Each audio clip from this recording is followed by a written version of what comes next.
Welcome to the Brattlecast. This is Jordan. Great to be with you. Jordan Rich is my name. I actually live right around the corner from the Brattle bookshop, so I'm a frequent visitor, and especially the outside bins during the nice weather. Ken Gloss is here, the proprietor, the owner, the man behind it all, whose family has been behind it all and has great stories, as you know. And one of the things we thought we'd talk about today is how over the years things have changed. Obviously, we all have smartphones, we all have email, but the way it used to be with your dad when you first started 50 years ago or so, how people communicated what they had, how they wanted you to come out and see their estates. Well, give us a field study as to how things have changed over the years. Well, a lot of times people ask me what's changed in the book business. And a lot of times there have been tremendous changes about books themselves, how people use books, how they get knowledge. You don't buy, not too many people recently have bought dictionaries, encyclopedias, why they buy books, the information is out there. But what's changed very much in the book business per se? Now, it's been in my family for the 75 years. I won't necessarily go and imagine what a bookstore 500 years ago used books would have been. But even when you think of that, some of the stores where I know started in I know people who had worked in the early 1900s or even late 1800s. Just think about this. If you wanted to get in touch with somebody to come out and look at your books before telephones, there might be a long communications. There's a lot of lag time. Or if you're going out and buying 1,000 books, which for me now, let's say to Concord, let's say Thoreau called, and I've got some books, or Emerson. Back when they were living, just getting the horse and buggy and the loading and so on, just to get out to Concord would probably take a day. Also, you had to worry about weather. What type of covered wagon did you have? Mm-hmm. You get back. As telephones came in, well, then Thoreau could call me up on the phone and say, "Hey, Ken, I've got some books. My friends have, leftovers." Or one of the famous things with Thoreau is, I have 900 books of the Concord River. They're all the same. Nobody bought them. And that's actually true with Thoreau. It's a true story about Thoreau. Before we move into other areas, it's so interesting. I'm thinking about here we are recording right around the marathon time. And marathon runners start in Hopkinton, which is pretty close to that part of the world in Massachusetts.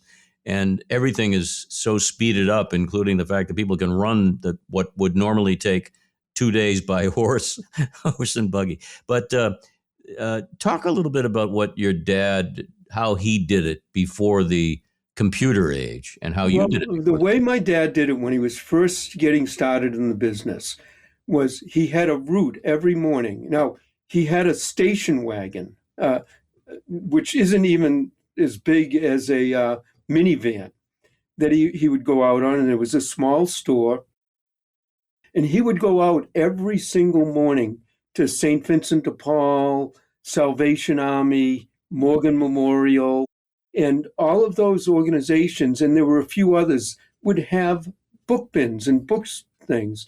And there would be him and a colleague or two standing there at 6 or 7 in the morning when they'd open the doors and go charging in. And I remember there were sometimes big barrels full of books, and they would actually, between them, have a demarcation line.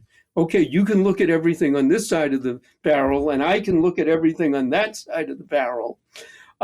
One of the things that really helped with my father is he really kept in mind that the guys who went out that were on these docks, you tipped them very well. And you didn't tip them very well because they would give you the better books over your colleagues. But if you didn't, they wouldn't even pick up the books at all because books were a pain in the neck. They were heavy.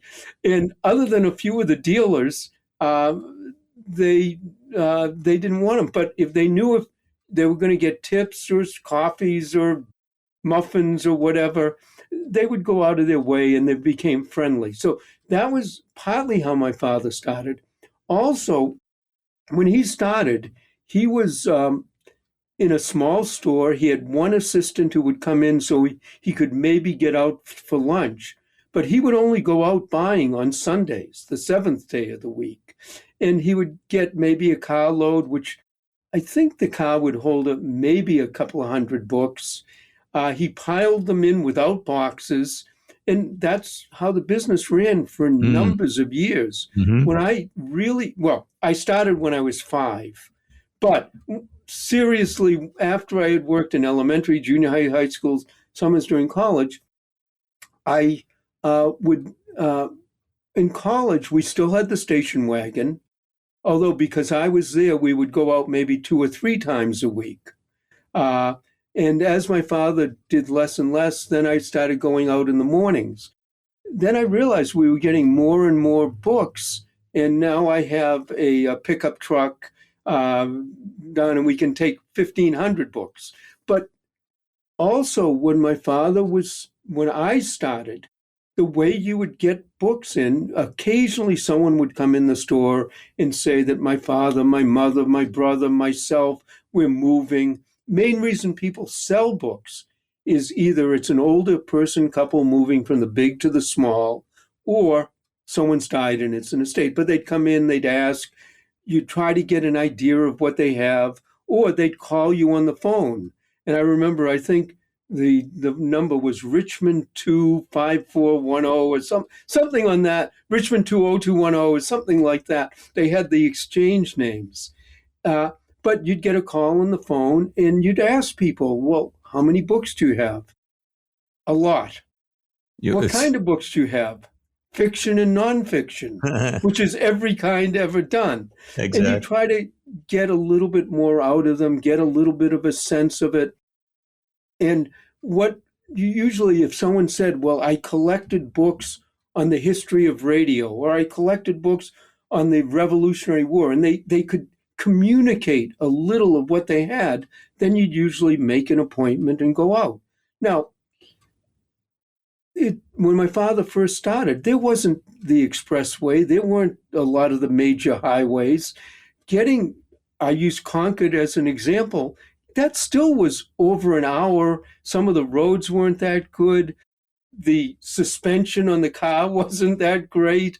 It was still a job and so on. And if someone called tomorrow after I'm doing the podcast with you now, I'm going to Albany. And Albany sounds like such a tremendous distance away. And the end of last week, I went to Center Harbor, New Hampshire, which is 2 hours away.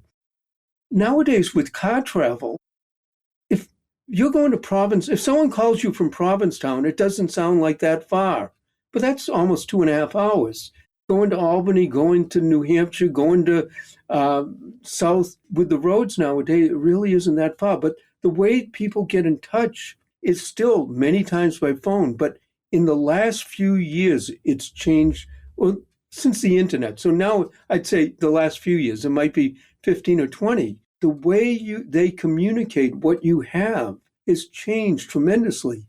Rather than getting a phone call, you get an email. One of the things that I find about emails is you get the initial information.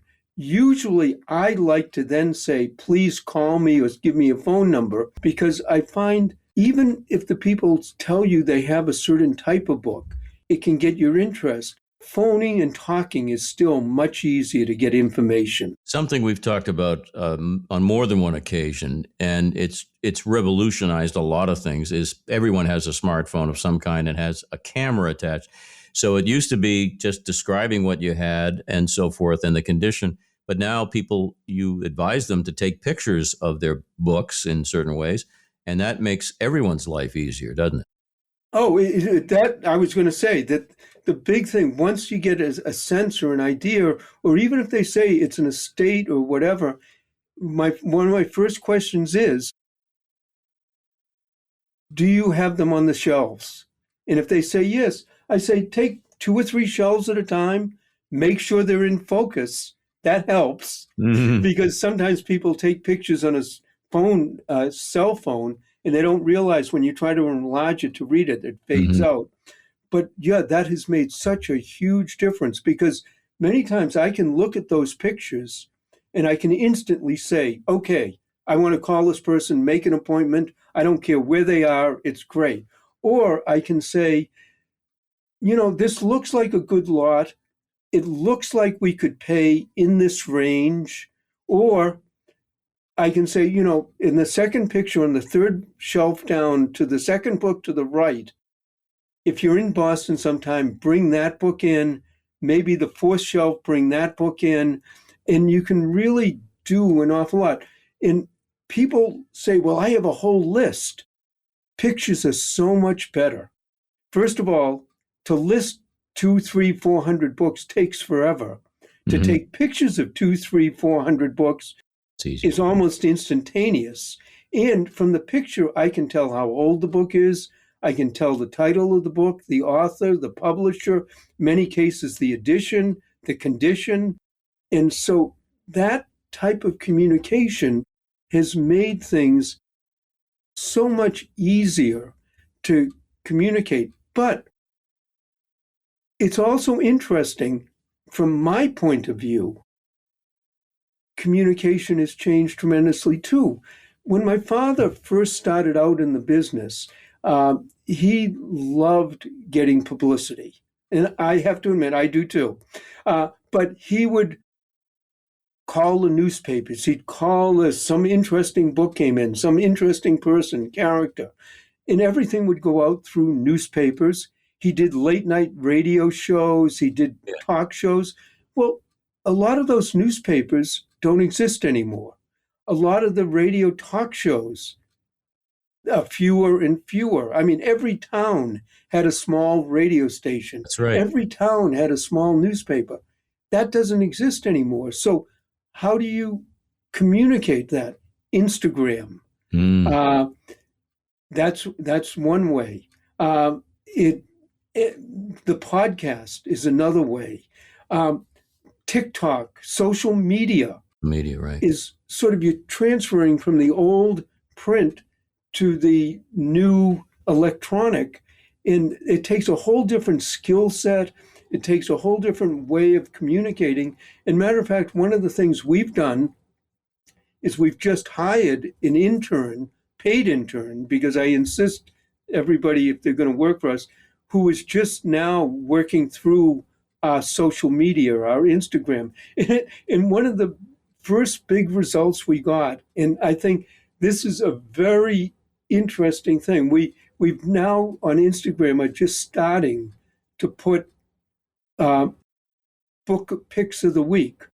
And one of my picks of the weeks a few weeks ago was a 15th century hand-done illuminated manuscript of a book of hours that the monks 500-600 years ago were sitting down, writing out, beautifully illustrating the incredible work.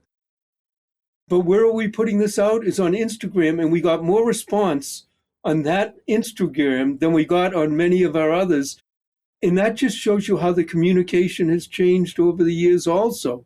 From once hand-doing books that were only available in small quantities to relatively rich people, to now talking about it, that it goes out who knows where to thousands of people. And that's a new way of communicating. It's so interesting. Have to learn how to use it. I was going to say, and this doesn't relate because we're talking about a brick and mortar operation for the most part that the Brattle Bookshop is, thank goodness. But the biggest revolution in how books made it into people's hands was Amazon. I mean, that's how it started, as a book delivery company, and it's all internet based. So, you're on the cusp of history with this store, with what it's gone through and how people have lived their lives and continue to change and upgrade their lives. And when we try to keep the store's name out there, people knowing it, and it's actually two interesting things that we try to keep up. One is we want people coming in the store. In our outside lot, people are constantly taking pictures and posting them on one site or another. Our average audience is probably 30, 40 years younger than it used to be. And I attribute that a lot to the social media, of whatever type. The other thing that we're really looking for in communicating the business is when people are moving, selling, whatever, we want them to think and call of us. But that's a whole different audience. That's more, one audience might be 40 and under. The other audience might be primarily 70 and above. And how do you reach that audience? Through social media and so on. And we're trying to work all that out in ways that might work, might not work. But that's part of what we're doing. And the other thing about our social media is that my daughter lives in Nairobi. She worked for USAID, so she's out of work. And she's starting her own communication company. And one of the things is she is managing hiring the person we just hired, the intern. She's managing what gets posted, who it gets posted to, what type of items and what type of content they're looking in the posting. And she's in Nairobi, 8 hours away by time. I mean, literally, it's 8 hours away. And that can be managed. And so we're trying to help her by increasing our social media and having her work, thousands of miles the other side of the world on the equator. But you can do that. And it's change. Change is good, no matter what it is. I think if things were stagnant, they'd be worse. But change how you do it, but you try to adjust. You try to figure out what's going to attract audience, what's going to attract people, how you do it, and how does it benefit our business? How does it get people coming in? How do you get in touch with people, connect? And when you think about it, old and used and rare books are one form that was done for hundreds and hundreds of years, and it still works. I mean, a book is still a book that you don't need any technology. You can sit there and read it. If the electricity goes off, you can sit there and read it. You light a candle. Exactly. But the way of managing and using and getting in touch with people is constantly changing. And it's a challenge, but it's fun. Indeed. What a great segment. And it's indicative of how much goes on in the day-to-day life of the Brattle Bookshop, so much. And that intern is going to be very, very busy. I can assure you of that, Ken. But I can tell you one thing I have definitely learned from doing the talks, from doing the PR in the past and the future, is the main thing that gets people is make it interesting, entertaining, in stories. And that attracts and pulls people in much, much more than bullet points and facts and details. Indeed. And of course, you got to be good at it, too. That's why the Brattlecast is soaring in popularity with hundreds of episodes. Ken, thank you as always. Have a great day, my friend. Thank you, Jordan.